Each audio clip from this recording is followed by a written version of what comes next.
that case, I want to welcome everyone who is already online, and some will be coming on maybe a little later. We are here live at Winclove in the north of Amsterdam. I'm here with Manon Bezemer, and she is the head of purpose and impact management. And she will introduce herself more a little later. Well, this is actually our first time that we do this best practice, and we think it's a really important subject because, well, as conscious business, we think the only way to learn it is to learn it from others. It is possible to learn it by yourself, but it will take forever. So, learning from the ones who already found the way is a big leap forward for the ones who are on their way, and you're always on your way. So, as a check-in, what I want to ask from you is, can you put in the chat what you would like to learn from this session? What would you like to know afterwards? Maybe stuff that you want to share in questions, so that we can actually put that into our conversation and take it with us. So let's see what comes up. Yeah. In the meantime, maybe it's a good idea to introduce yourself a little bit. Yeah. Of course. My name is Manon. Yeah. I've been working for Winclove for a little over 5 years right now. And when I joined the company 5 years ago, one of the first questions I came across was, can you look into B Corp for me? That was from the CEO back at that time, Maarten. Because he went on a business trip to one of our business partners, and they were already certified, and they were like, maybe it's interesting for you as well. Because our CEO, Maarten, was already really excited about, okay, what do I want to do with the company? How do I want to improve? And when will I be proud when I give the company over to the next generation? Right, because this is a family business, right? Yeah, we're second generation. So he was the second CEO after his father. And one of the other founders was Bram van Leeuwen. So it was a really important question for him to be able to, okay, when is it a success for me? And I think what's really cool is that he realized that making more profit was not the thing that came first at top of his mind. So he was like, okay, I want to do it differently, others. Right. And that's why he was really excited about the B Corp movement, and that's when the process started. And that initially led to me becoming the head of purpose and impact management. Yeah. And head of purpose, so there's the big word, purpose. Yeah. You are a purpose-driven company. Yeah. What is your purpose exactly? Well, we don't say purpose. We often call it our dream. So the dream is to be the best company for the world. So that's the phrase we use when we talk about making impact with Winclove. And that's quite broad, of course. So yeah. So what we do, of course, is with the company itself, we make indication-specific probiotics. Yeah. So for the probiotic part, we say we want to improve as many lives as possible, the quality of life of people worldwide. So that is what we do with the product itself.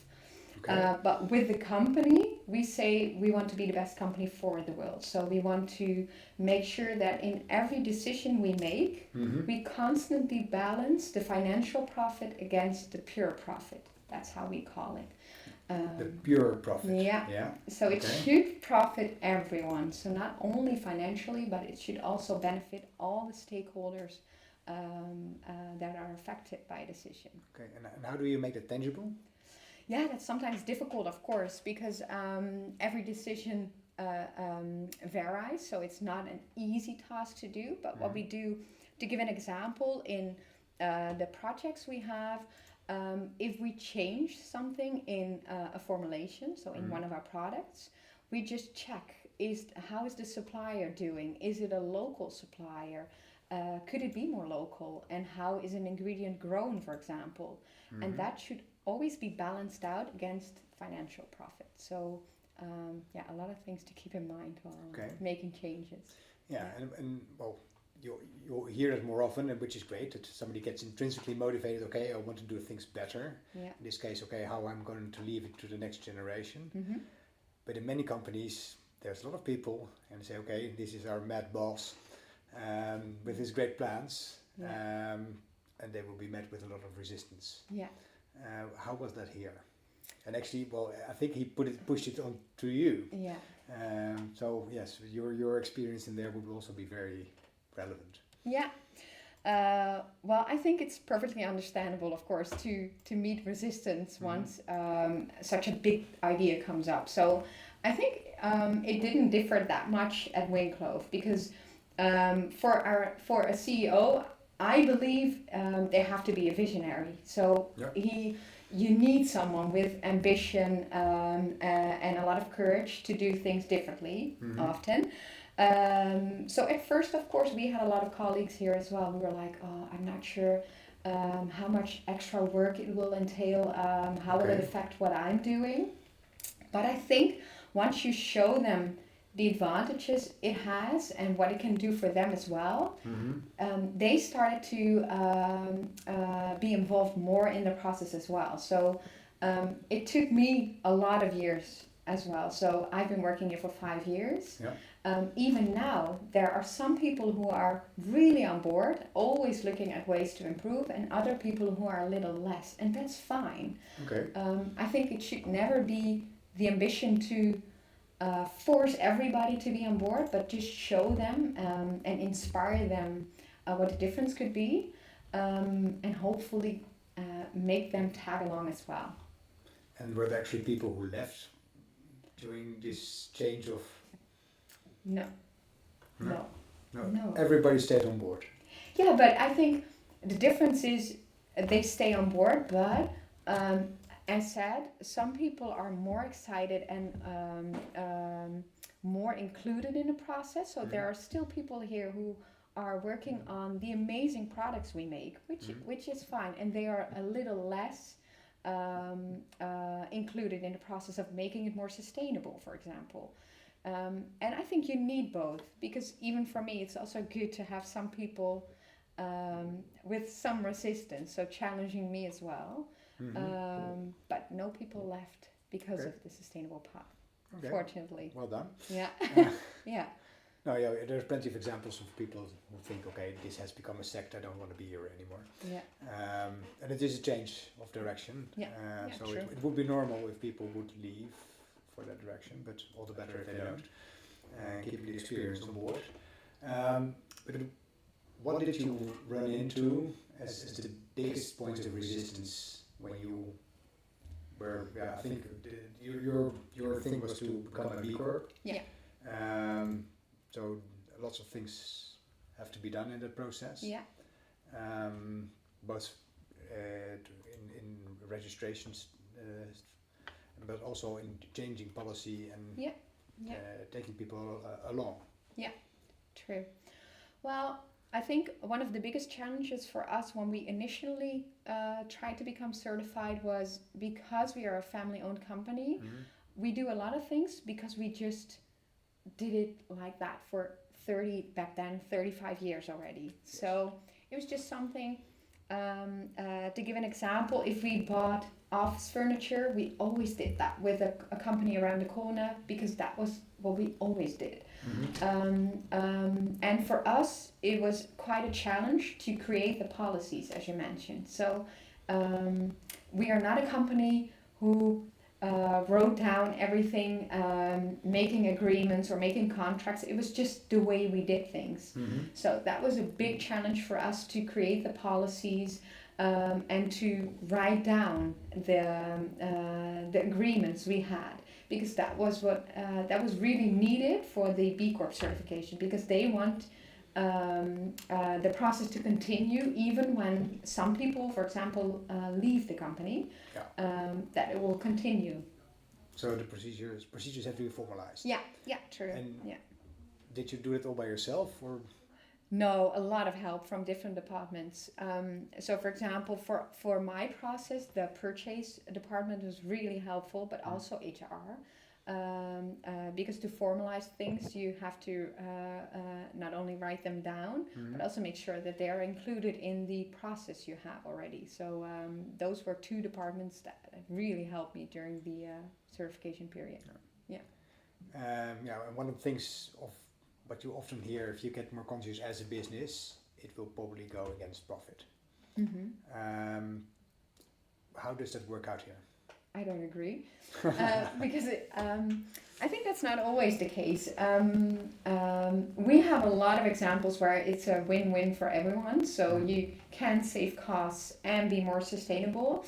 But I think, of course, it is a challenge, because sometimes you do have to invest a bit more financially, but in the end, it will have a huge saving, for example, in emissions. So that's also the balance I was referring to. Yeah. That sometimes we also make a decision, okay, we do invest a bit more in a specific ingredient, but it's locally sourced, so we need maybe a little less transport. So that's the way we frame it, and we say, okay, then it's for us still agreeable to invest a bit more. But of course, you are looking for the examples where you don't invest more and save emissions, but those are the kersen op de taart, how you call it? Yeah. The cherry on the cake. Yeah. Those are the real success stories. Yeah. And do you have examples of those where you? Yeah, one of the big examples we had was with transport. We call it a pallet project, where the company we work with that transport the products to other countries in Europe, they reached out to us and they told us, you have a lot of free space around the boxes on the pallet you give us. If we change the format of the boxes, we can stack more of them on one pallet, and you need less pallets to be transported to the other countries. Which is really good for you. Of course. But they transport less, so it's not good for them. No. That sounds that they are even more conscious than you are, maybe. Yeah, it was a huge success. For them especially, because as you said, we transport less pallets with them. But the cool thing they do is they share the truck anyways, so they only drive the truck when it's full. So they're now filling it with other products to make sure it's not driving empty. But it was a really cool example where we can stack more, need less transport, and a win-win for everyone. So it's a good example of that you know your stakeholders well, in this case the transporter, that they really think along. They were aware of your mission, and the initiative came from them, or did you? Okay. But because you already mentioned who you are and what you want to achieve. Yeah, of course, you have to share the story. So at first we were a bit hesitant in sharing what we do, because it feels like a bit being a show off, and we don't want to be in the middle of the attention a lot of times. But now we realize we often need it, because if you share the story and share the challenges you are facing, other companies reach out to you quite actively as well and say, hey, we're also facing the same challenge. Maybe we can collaborate, work together, and see if we can find a solution that suits us both. So that's why we think it's really important to start sharing a bit more every time. Because it's often a question coming our way. There's also looking at it's a family-owned business, so the family owns it. So basically, in the end, it's also the family that profits. But I understand it's somewhat differently arranged here in how you organize it. It's not only the family governing the company. Yeah, we do have external people as well that are in the advisory board, but the company is owned by family members, so all the shares are divided by the family members. So sometimes maybe that's a bit easier, because they are all really sustainability minded. So they're of course fully on board with improving the quality of lives of as many people worldwide, but also the sustainability path. So that's really helpful, of course, if you have all those people on board and supporting the dream we are chasing. So so basically they are the one telling you what direction to go into. No, or I think. To what extent do they challenge you? Yeah, I think it's a bit the other way around. So they give a lot of free range for me to just come up with the plans. But they are challenging me. So, for example, I get a lot of opportunities to just create a strategy and say, okay, I think we should focus on this and that. And then I just join the meetings, and they can ask questions, or they have regular meetings with our board of directors as well, and just ask them, hey, is this really challenging enough? Should we take it a bit further? And a really cool example is that our current CEO is on sabbatical right now for 5 months. Wow. He's giving a good example by taking some time off with his family. And now 2 other family members joined, one of our board members, to one of the big events regarding sustainability. So what you see happening as well is that if the current CEO is not there and is not there to support the sustainability mission, others step up and want to be included as well. Yeah. So would you say, well, you clearly name him the CEO, but is leadership more dispersed in that way? Yeah, definitely. And I think that's a good thing, because if it's only depending on one person within your company, it's quite hard, because what happens if that person leaves? And to tackle that, one of the key things you have to do to become B Corp certified is change your statutes as well, and that's what we did. So that's to prevent if an important member, so the CEO, leaves the company, another CEO can change direction entirely. So we changed the statutes to make sure that even a new person who will lead Winclove Probiotics will also have to keep the dream, keep the sustainability path we're on. Right. Yeah. So leadership development is something which is throughout the company. Yeah. And to keep it personal, how does it work out for you? Well, for me personally, there wasn't a purpose and impact team when I was hired at Winclove, because I started as a management assistant to support the CEO and the board of directors. But after 2 years, they realized it's so much work, and if we want to improve and we want to be really serious about the path we're on, we should make this a full-time position. And that's when they said, okay, we want to create a new team called Purpose and Impact, and if you're willing, we would like you to take the lead. So that's fantastic, but it's also in personal development. Yeah. Because you start as a management, of course you grow in your career as such, but how do you also grow as a person, and is that something that's actually promoted?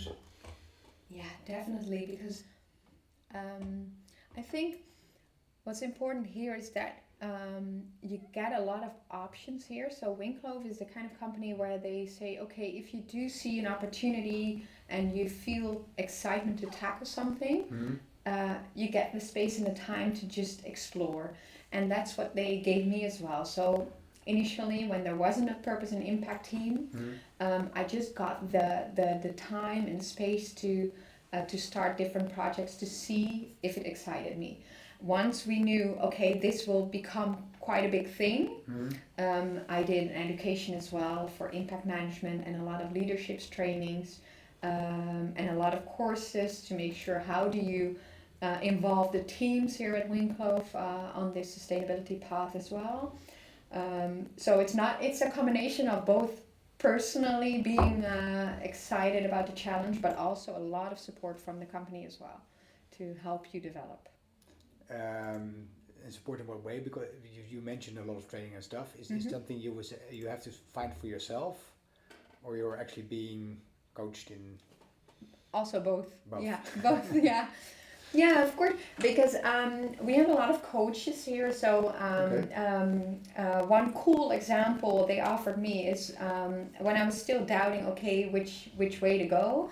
They offered me a coach that took me to the forest for 36 hours. Okay. And the goal is to sleep as little as possible because that inspires creativity, apparently. And that coach just started challenging me. Okay, what does excite you? What gives you energy? What doesn't? So that was something that was offered from the company. Mm-hmm. But on top of that, once I was finished with that training session, I realized, okay, purpose and impact is really something I want to go for and I want to tackle. That's when I started searching for proper trainings and courses to do to improve my own leadership. And then you can ask for that and you can go there. Yeah. Yeah. Of course. Yeah. It has to be reasonable, but it has to be reasonable. Yeah. Yeah. Yeah. And on your path forward, you're doing well. You'll be certified recently again, I believe. Yeah, be certified. You're also a great place to work. Yeah. So that's also for supporting how you express your purpose Yeah. or your measure your purpose rather. Mm-hmm. In your way forward, because becoming the best company for the world is a huge task. Yeah. Where do you think? What's next? What's next, and where do you see your biggest challenges? Yeah. Well, the biggest challenge for us at the moment is the past couple of years. It was fairly easy to change some processes within Winclove because it were things we could tackle ourselves. But the biggest ambition we have is to become climate neutral by 2045. And our biggest challenge by far is in scope 3. And not that many people know what the scopes are, but Can you explain about scope 3? yeah, a bit more information. Scope 3 for us is the ingredients we use, the transport we use, and the packaging, for example. So those three are the biggest sources of emissions for us. And to tackle those, so to become climate neutral, we need the support from all the business partners, all the suppliers we have. So those projects are quite processes are quite long, take a lot of time, and we need to work together fairly close with all the suppliers we have to be able to reach the goal. So that's a really big challenge for us because, for example, packaging. The packaging we use right now is needed because we use bacteria. So we cannot use biodegradable packaging, for example, because the bacteria will eat through the package. But that doesn't mean we don't challenge ourselves to look for other solutions and look for ways to improve there. But that's harder than changing the lunch to a vegetarian lunch, for example. Yeah. Yeah. So making the scope 3 happen is really hard. Yeah, it's really hard. What I hear you say, you're to a large extent depends also on your suppliers and other stakeholders. Yeah. It also means that you have to take them along on the path you are on, in a way. Yeah. Do you do that actively, or what does it look like?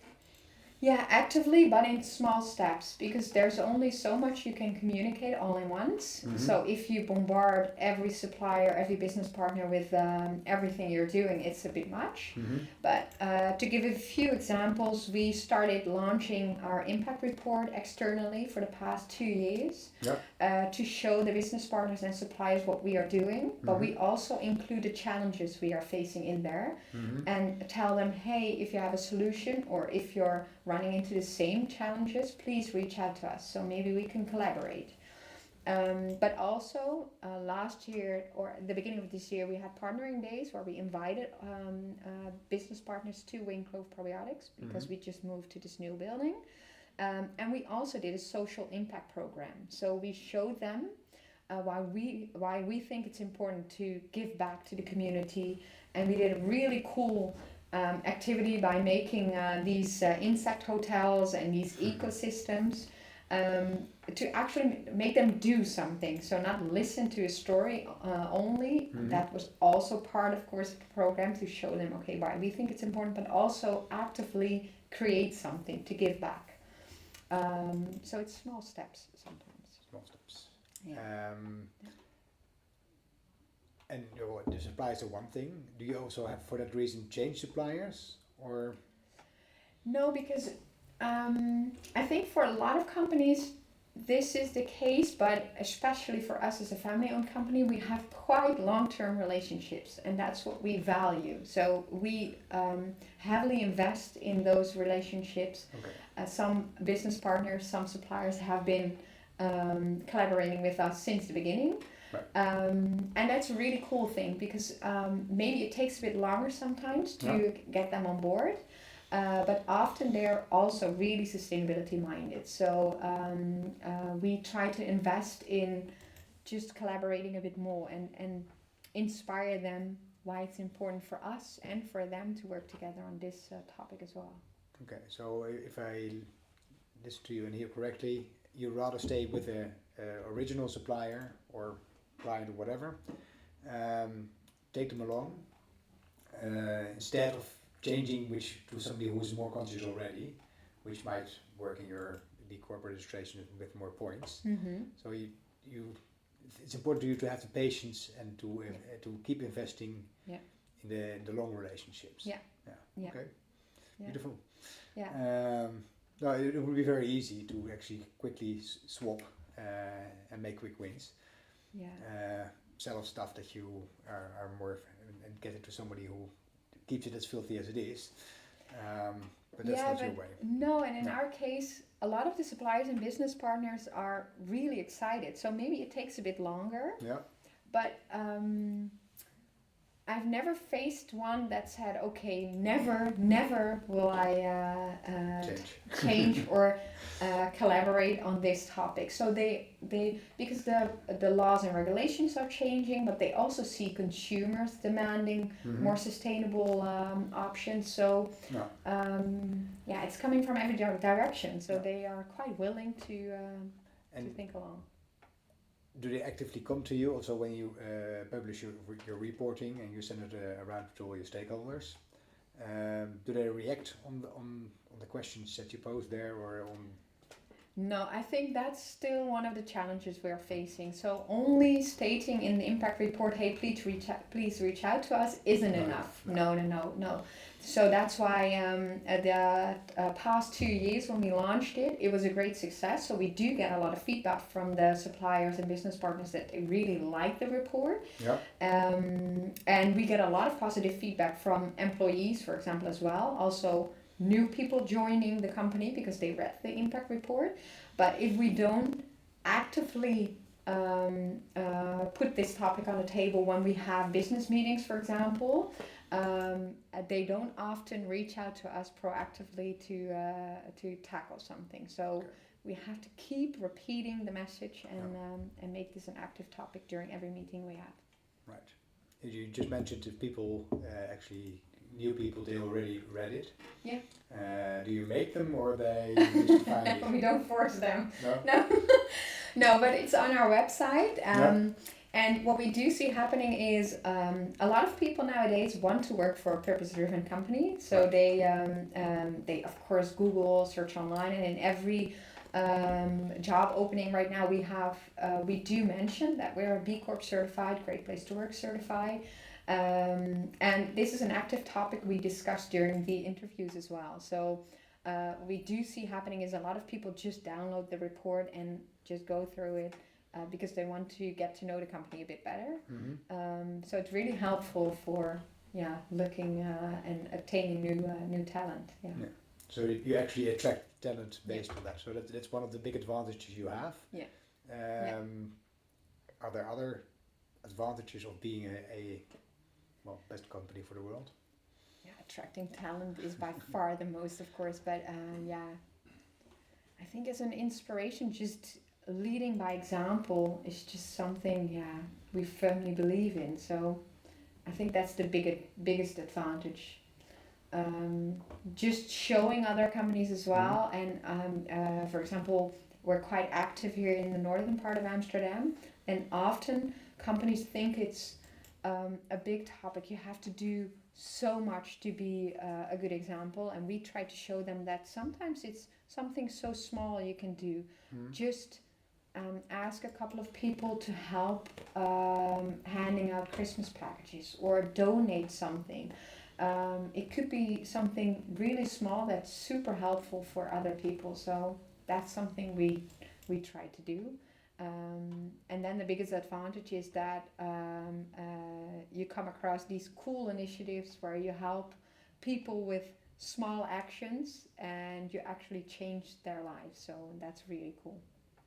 That sounds really cool. Yeah, it is. Yeah. Okay. We have a couple of questions in the chat. Yeah. If you'd like to look at Address them, absolutely. And I think we are ready to go to the next phase. So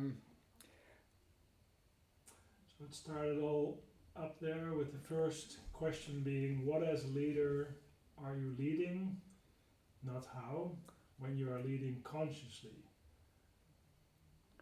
Yeah, well, actually, I haven't introduced Steven, but he's here as well. His camera didn't work, so we missed this beautiful image. Please wait. That's going to be solved here. Yes. But you read the question, so please call them out. That was one early on. The second question, in balancing financial profit and pure profit, you are taking stakeholders into account. Is the planet, between brackets, a stakeholder too? Question mark. And what happens if your production process is at the cost of one or a number of stakeholders? What do you do then? Yeah, well, definitely, of course, but that's one of the biggest challenges we're facing. So that's what I mentioned as well with becoming climate neutral.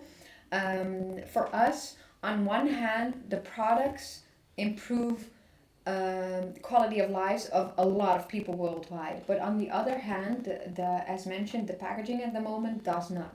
Mm-hmm. So that's a real challenge we're facing. So that's why we said, okay, we have a clear reduction program right now, a reduction plan, where we say we have to reduce the emissions with 5% on a yearly basis. And we have active projects that have to make sure that we reach the goal of 5% on a yearly basis. And that can differ. So that can mean a reduction in transport or in packaging or ingredients. But that's how we measure the financial and pure profit as well. Yeah. There's sense that there is a tension there. Of course. It has to be possible. Yeah, of course. I could imagine that, transport, yes, in the end you can make that energy neutral. But if you use a certain kind of packaging and there isn't an alternative, what do you do? Yeah. But I think not only us as a company, but all the other sectors are changing as well. So sometimes we don't have the solution, but our partners do. Right. So that's why it's so important to share the challenges you're facing and also share the road you're on. Because then what we see happening is that suppliers reach out to us as well and say, hey, we might have a possible solution. And then it's really important to share the challenge early on. Yeah. Because 2045 seems far away, but it's 20 years from now. And in our case, we need a lot of testing to make sure that the quality, the efficacy of the products remain the same. Right. So that's what we have to do. So it's putting out the question, basically creating the demand and hoping that somebody steps in and does the invention to actually get there. Yeah. And also, of course, actively search for solutions yourself as well. Yeah. So it's a combination of both. But what we do see happening right now is when we share the challenges, a lot of our suppliers reach out to us and say, hey, we might have a possible idea for you. Yeah. So, yeah. And then you also co-invest or? Yeah, sometimes. Yeah. Yeah. Cool. Yeah. Yeah. Another question, Steven. Yes. Yeah. Absolutely. If you want, you can check whether the answer is given. Another question, does conscious business and everything you design and do to achieve systemic sustainability help you to differentiate as a business, and in what way do you monitor your progress towards purpose performance at peak? Yeah, well, we addressed it a little bit, but yeah, we don't have a lot of KPIs at Winclove, maybe also a family-owned company thing, I'm not sure.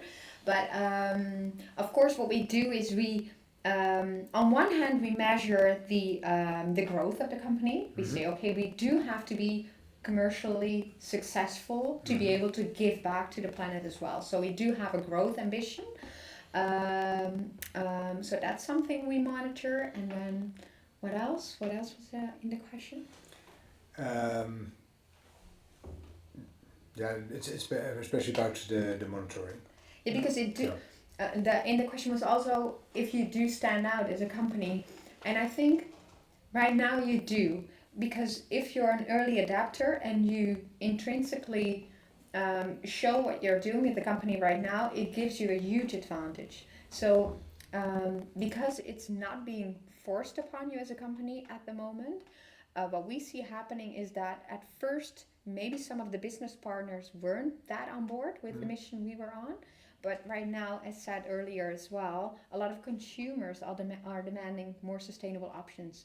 So what we see is because we adapted to this path early on, it gives us a huge advantage right now. Yeah, it's kind of a first mover advantage. Yeah. So it pays to become conscious early on. Yeah. But anyone, I think that's a great. It does. The questions in the chat are mostly from me. And my final question is still there. What do your customers experience? So in the sense of, do they experience a growth in the quality of the value that you provide to them? And does it even more fulfill their needs, their experiential needs? Because in my view, that's the primary purpose of any organization, is to fulfill customer needs. Yeah, really good question. So for us, important to know is that customers are the business partners, because we are a private label B2B company. Yes. So we focus a lot on the relationship with the business partners, and they do experience an increase in their relationship for sustainability matters as well. So at first, what happened is that not everyone was as on board with the road we were on, but right now, because they see the consumers demanding more and more as well, they are really happy that we are already tackling this, and they can use what we are doing as well. So to give an example, one of our biggest business partners weren't looking into their emissions or into sustainable products at all, but we kept on telling them how important it was and what they could do. And after like 2.5 years, they were like, it's really interesting. So please help us. And last year we calculated the emissions of 8 products, for example, because they reached out to us. So they see the potential it has as well. So that's how we enrich the relationship with the business partners as well. Yeah, and I think to be clear, you are delivering to business partners, not to the end consumer. Yeah, right. True. Yeah. So that's really also puts you in a position that you can really build up a program with them. Yeah, but because they have the relationship with the end consumers, it's sometimes a bit more difficult, because if you are the producer delivering directly to the consumers, maybe you can have a bit more say in saying, okay, but this is something we want to do, but I like this path, because now we can collaborate more with the business partners, but we do have to inspire them first to be able to reach the end consumer as well. Yeah. Catalina, does that answer your question sufficiently? Yes. Yes, good. It does. I have another question, whether you ever thought about spray drying your product, because I assume it's liquid. It's powder. It's powder. Yeah, mostly powder, to be honest. But we produce here a bacteria in powder form. So we have big machines with 400 kilos, which is being mixed here in the northern part of Amsterdam, and then we try to package it in bulk. It's what we call bulk. So it's big bags of 19, almost 20 kilos. and then it's being transported to packaging companies elsewhere, where it's put into small sachets with daily Yeah. dosages. So, Yeah. so powder. But it's still eating through the package. If you don't Yeah, use it's freeze plastic. dried. So the bacterial strains are freeze dried. Yeah, and if they come into contact with liquid, so we often tell people, hey, just put it in water, just regular tap water, and then the bacteria become active again, and then they reach your Interesting. stomach. Yeah. And I was got line saying since it is already powder, it still Yeah. eats through the packaging. Yeah. It still does. Yeah. Right. yeah. Powerful stuff. But for sure, we'll find a solution I'm sure. between now and 2045. Yeah, exactly. Sometime. I'll think about it. Yeah. I might have Please let some me know if you find old something. customers who'd like to have this question and work on it. Yeah. Okay. Anyone else? I think we've been very thorough, complete. Yes, So, very thorough. Yeah, and otherwise people can always reach out to me. Maybe so, maybe a personal question. How do you feel energized or not about this whole process? And how's that felt for you to make this shift and what is happening with the company? Well, I think the one thing that I like most about what I'm doing is being in contact with all the people and all the teams within Winclove. That excites me most. So I always tell them it's not possible for me to improve the company without your help. So I'm always reaching out to everyone from the different departments to ask them, hey, do you see possibilities to improve? Do you need my help? Or maybe can you help me with something else in return? So that's what's giving me energy most. Just talking to people, looking for opportunities to improve. And that is what is needed to do this job, I think, to have an active relationship with the people working at the company. Yeah. Yeah. Well, I don't know you long enough, but what I've seen of you, you're extremely enthusiastic and upbeat and very able indeed to activate people, and very social. Yeah. So I can imagine that really works. It's not easy to stay grumpy when you're around. No. Yeah, so I can see you taking people and keeping them on board and taking Yeah. them along. Yeah. Yeah, you already kind of mentioned nobody left, and I think that's for a reason. Yeah, and well, literal energy, you don't walk the stairs, but you run them. Yeah. True. So that shows. Yeah. Yeah, that shows. Yeah. Anyone else? Because we want to be mindful of time as well. In that case, I want to thank everybody who was online, and I especially also want to thank you, Manon. Yeah. Thank you. Yeah, beautiful. Yeah, Really it was beautiful.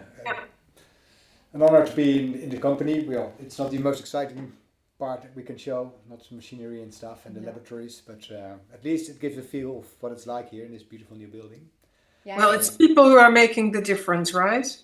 So, Absolutely. so you do. Nice. So it's nice. Yeah. For those that haven't seen it, I'll restart the presentation after we shut down.